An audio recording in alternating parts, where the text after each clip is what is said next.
Welcome to the part 2 of our program, Power to Unite with Elvira, kung saan po nalaman po natin napakagandang interview natin with Father Olivier Ruffray. Siya pong rector ng Shrine of St. Therese of Lisieux. At the same time, he is from the Diocese of Bayeux and Lisieux. Alam ko po sa part 1, napakaganda ng kanyang buhay at ano po ang impluensya ng kanyang magulang at bakit napili niya maging isang pare. Alam po natin yan. Ngayon naman, bilang rector, ano kayang influence si St. Therese of Lisieux? Siya po ang subaybayan ninyo sa pagbabalik ng Power to Unite with Elvira. You fill my heart full with sighs, breathless. Father Olivier Ruffray, thank you so much for being so patient and agreeing to do part 2 because I think this is the most important of our interview with you, being the rector of St. Therese of Lisieux, right? So when is it your bishop, right, who said, will you accept to be the rector? Is it the one? Yes, he is the one. I used to be as I told you, in the Bishop's Council, and I used to look at the nominations with his team. But we were talking sometimes of the next rector of the Shrine of Lisieux, and I couldn't forget what all the diocese was talking about while I was going in different areas of our diocese, and everyone was going to say to me, "Oh, you'll be the next rector." I say, "No, I don't think so. That's no idea about that." "Oh, you don't want to tell us, but we know." I say, "Perhaps you, but I don't know myself."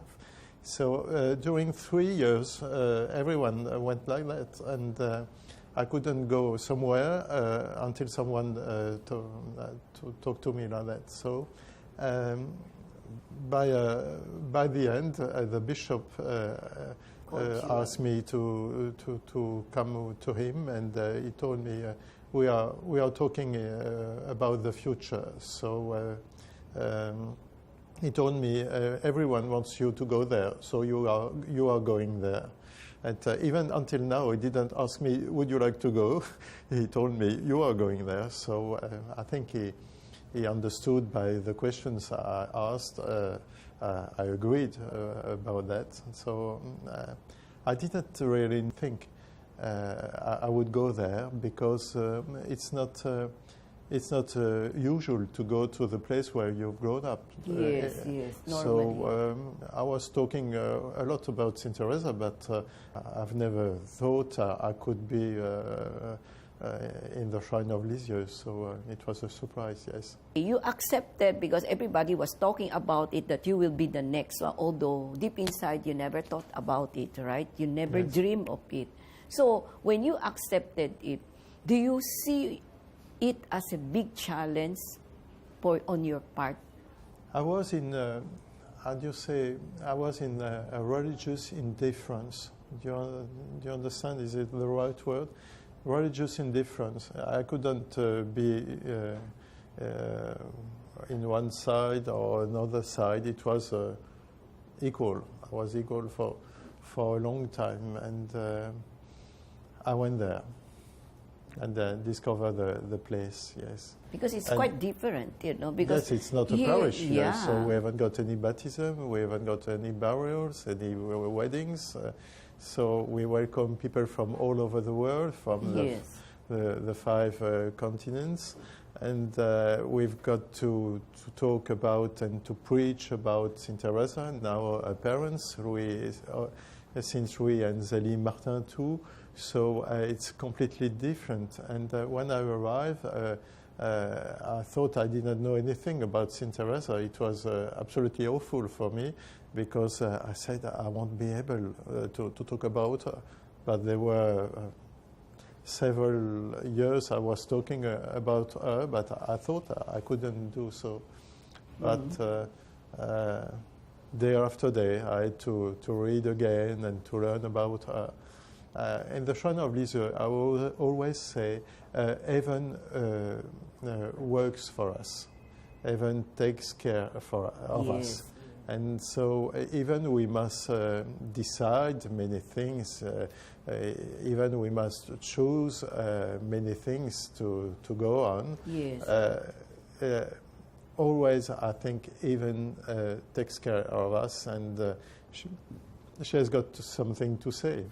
You still have to get to know her more. For 5 years, you are still, especially the whole family now becomes a saint. So it's more challenging now because you keep on trying to understand and to get deeper and deeper. And I think that's the beautiful things that you do. You know, you did not stop. You are not very confident. You are not overconfident. Oh, I know, it's very easy. It's not like that. But there is a desire deep in your heart to get to know her more so that you can introduce her, so that you can propagate her more to the people. I think that's the beautiful side of it, you know. And I think your bishop chose the right person, you know.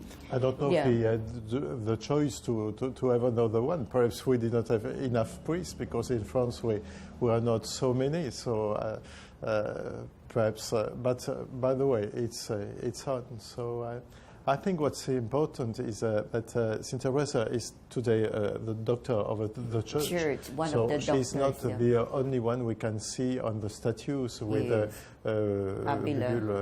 roses, and we thought in the past about that. She was for simply people, perhaps. So, but she's a real master of faith. And it is why St. John Paul II, when he decided she was becoming a doctor of the church, he said she's quite young, but she has discovered most of faith, and she has realized she had merited to take place amongst the doctors of the church, because she is a master of spirituality. And she teaches us how to love. And she fell in love with Jesus when she was young, as you know, as everyone knows. And she grown up in this love of Jesus. And when she wanted to become a nun, she had one aim. She wanted to enter the Carmel to pray for sinners and to pray for priests also. Yes. Because she has discovered we were not like a crystal, we were like other people, and we need the grace of the Lord to lead people going to Him. So she decided that, and she wanted to give us an experience of the love of Jesus, which leads us to love the others. And it's the experience of Saint Therese. And in our deeply art, all over the world we want to love and to be loved. And Saint Therese's message, even she is a doctor, Saint Therese's message is very simple. She teaches us how to love Jesus and to be loved by Him, to be able to love the others, and to be witnesses of the love of Jesus. So she is very simple. I think it's because it's why we love her too. All people love Saint Therese because she is so simple. She is a young woman. She is a woman. She is 24 when she passed away. She entered into the life, and she is very simple of access.